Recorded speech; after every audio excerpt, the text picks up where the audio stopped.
కృపలో క్షేమము నీచితివి, కృపకు పాత్రులుగా చేసితివి.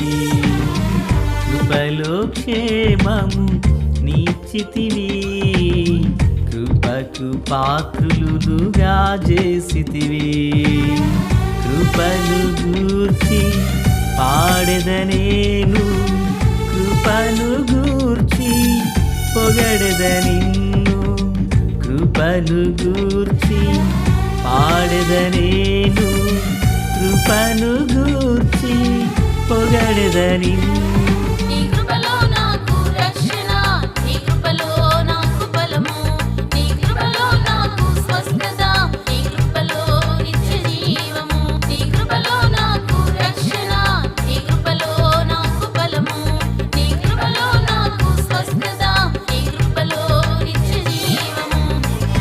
కృపలో క్షేమము నీచితివి, కృపకు పాత్రులుగా చేసితివి.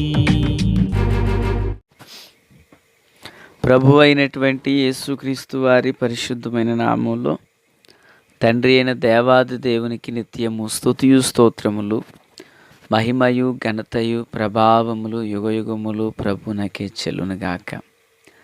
ఆమేన్. ఆత్మీయులారా, బాగున్నారు కదా? దేవుని మహాకృపను బట్టి మరో పర్యాయము మనం ఇలాగనే కలిసి దేవుని నామాన్ని ఘనపరచుటకు గాను మహాదేవుడు మనకెంతగానో కృప చూపి ఉన్నారు. దయగలిగిన ఆయన ఆత్మచేత సమభూమి గల దేశమున ప్రభువు మనలను నడిపించునుగాక. ఆమేన్. నేటి దినాన వాక్య ధ్యానము కొరకైన భాగం లేవియాకాండం 41 నుండి 55 వరకున్న వచనాలు 25వ అధ్యాయంలో మనం చదువుచున్నాం. 55వ వచనము. ఏలయనగా ఇశ్రాయేలు నాకే దాసులు, నేను ఐగుప్తు దేశములో నుండి రప్పించిన నా దాసులే, నేను మీ దేవుడైన యెహోవాను. ప్రార్థన. మహాపరిశుద్ధుడా, ప్రేమగల తండ్రి, కృపగల దేవా, స్తోత్రాలు చెల్లిస్తున్నాము. అపారమైనటువంటి మీ ప్రేమ, దయ, కృప, వాత్సల్యతయే నేటి వరకు మమ్మలను సజీవులునుగా కాపాడినందులకు స్తోత్రం. మీ దీవెన ఆశీర్వాదాన్ని దయచేయండి. మేలు చేతయు నింపండి. వాక్కు చేత మాతో మాట్లాడమని యేసయ్య మహోన్నతమైన నామంలోనికి ప్రార్థించిన మనవులన్నీ పొందియున్నామని నమ్ముచున్నాము మా పరమ తండ్రి. ఆమేన్. ప్రియులారా, బాగున్నారు కదా? ఈ చదవబడిన వేదవాక్యంలో దేవాది దేవుడు ఇశ్రాయేలును గూర్చి మోషేతో మాట్లాడచ్చు ఇలా అంటున్నారు. ఇశ్రాయేలు నాకే దాసులు, నేను ఐగుప్తు దేశంలో నుండి రప్పించిన నా దాసులే అంటున్నారు. దేవునికి మహిమ కలుగునుగాక. ఇశ్రాయేలు అనబడిన ప్రజ దేవునికి దాసులునై ఉన్నారట. దేవునికి దాసులు వీరు. ప్రియులారా, ఈ లోకంలో మనుషులు ఒక్కొక్కరు ఒక్కొక్క విధమైన వాటికి వివిధాల మనుషులకు దాసులునై ఉంటారు, దాసోహాన్ని చేస్తుంటారు. అయితే ఇజ్రాయేలు ఎవరికి దాసులు? వారు అంటున్నారు మేము ఫలానా వారికి దాసులము అని చెప్పలేదు. వారిని గురించి ప్రభు అంటున్నారు, ఇశ్రాయేలు నాకే దాసులు. దేవునికి స్తోత్రం. ఇశ్రాయేలు దేవునికి దాసులట. అయితే ఒక మనుషుడు మరొక మనుషునికి దాసుడైనప్పుడు అతడు స్వతంత్రాన్ని కోల్పోతాడు, స్వేచ్ఛను కోల్పోతాడు, ఇష్టాన్ని కోల్పోతాడు, ఆశని కోల్పోతాడు, ఆశయాన్ని కోల్పోతాడు. కట్టివేయబడిన ఒక జంతువు ఎలాగుంటుందో అప్పగించుకున్న దాసుడు అలాగునే ఉండబోతున్నాడు. కట్టివేయబడిన ఒక గాడిద పిల్ల దానికి స్వాతంత్రం ఉంటుందా? దానికి స్వేచ్ఛ ఉంటుందా? తినాలనుకున్న ఆహారాన్ని తింటుందా? వెళ్ళాలనుకున్న చోటుకు వెళుతుందా? లేదే. అలాగునే ఒక దాసుడు కూడా తాను కట్టివేయబడిన ఒక పశువు వలనే ఉంటాడు, బందీ అయి ఉంటాడు. అయితే ఇశ్రాయేలు ఎవరికి దాసులు? దేవునికి దాసులు. ఈ లోకంలో ఎంతోమంది త్రాగుడుకు దాసులు, వ్యభిచార, జారత్వ, మోసానికి, అబద్ధాలకు దాసులు. దాని చుట్టూరనే తిరుగుతులాడుతుంటారు, దానికి బందీ అయి ఉంటారు. చిట్ట చివరికి దేనికి బంధించబడ్డాడో దానితోనే ఒకవేళ తన యొక్క జీవితాన్ని కూడా ముగింపు అనేది కావచ్చు. అయితే ప్రియులారా, ఇక్కడ వింటున్న విషయం ఏంటి? ప్రభు అంటున్న మాట ఏంటి? ఇశ్రాయేలు నాకు దాసులు అంటున్నారు కదా. ప్రభు నాకే దాసులు అంటున్నారు.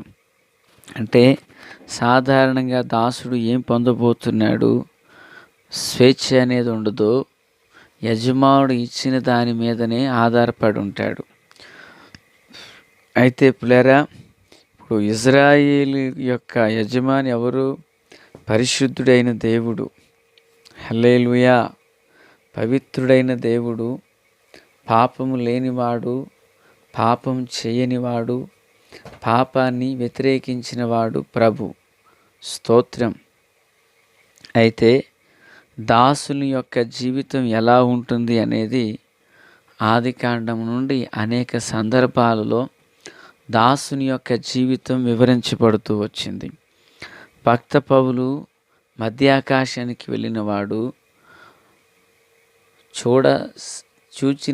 చూడసఖ్యముగాని సంగతులను, చెప్పసఖ్యముగాని సంగతులను చూచినవాడు.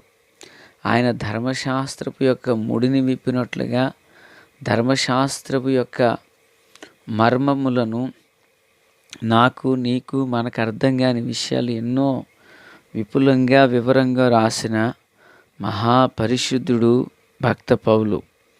6వ అధ్యాయం రోమీయులకు రాసిన పత్రిక 22. అయినను ఇప్పుడు పాపము నుండి విమోచింపబడి దేవునికి దాసులైనందున పరిశుద్ధత కలుగుటయే మీకు ఫలము, దాని అంతము నిత్య జీవము.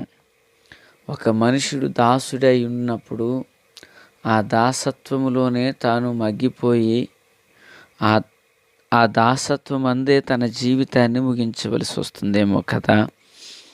అయితే రోమా పట్టణమందున్న సంఘానికి భక్త పౌలు గారు రాస్తూ ధర్మశాస్త్రములో ఉన్న ఛాయాచిత్రాన్ని నిజరూపం యేసులో ఆయన తెలియజేస్తూ అంటున్నారు, ఇప్పుడు పాపము నుండి విమోచింపబడి అంటున్నారు. ఒక వ్యక్తి దేవునికి గాక మరి దేనికైనను దాసురాలనై ఉంటే అది దేవునికి భిన్నంగా ఉన్నది ఏది? లోకం, సాతాను, లోకము మనలను పాపానికి బందీలు చేస్తుంది. పాపము ద్వారా వచ్చు జీతము మరణం. అయితే భక్త పౌలు అంటున్నారు, పాపము నుండి విమోచింపబడి దేవునికి మీరు దాసులై ఉన్నందున పరిశుద్ధత కలుగుటయే మీకు ఫలం. అంటే పరిశుద్ధపరచబడితే, పవిత్రపరచబడితే దేవునికి దాసులుగా మారతాము. దేవునికి దాసులమైతే మనం ఆయన పరిశుద్ధతలో పాలిభాగస్తులమే కదా. ఈ పాపము నుండి విమోచించబడినప్పుడు, దేవునికి దాసులైనప్పుడు, దేవునికి దాసులైన వారికి ఫలమేది? పరిశుద్ధతయే మీకు ఫలము, దాని ద్వారా మనుషులకు నిత్య జీవము. దేవునికి స్తోత్రం. ఈ మాటలు వింటున్న ఆత్మీయులారా, నీవు దేనికి బందీ అయ్యావు? కొందరు ధనానికి, కొందరు లోకానికి, మరికొందరు వారి సొంత కార్యాలకు, స్వచిత్తానికి బానిసలునై ఉంటారు. అయితే ఇక్కడ దేవుని వాక్యంలో ఒక మనుషుడు దేనికి దాసుడునై ఉండాలి? క్రీస్తుకు దాసుడినై ఉండాలి, దేవునికి దాసుడినై ఉండాలి. అదే పౌలు కొరింథీయులకు రాసిన మొదటి పత్రిక 7వ అధ్యాయం 22-23 అంటారు, ప్రభువునందు పిలువబడిన దాసుడు, ప్రభువు వలన స్వాతంత్ర్యము పొందిన దాసుడు. దేవునికి స్తోత్రం.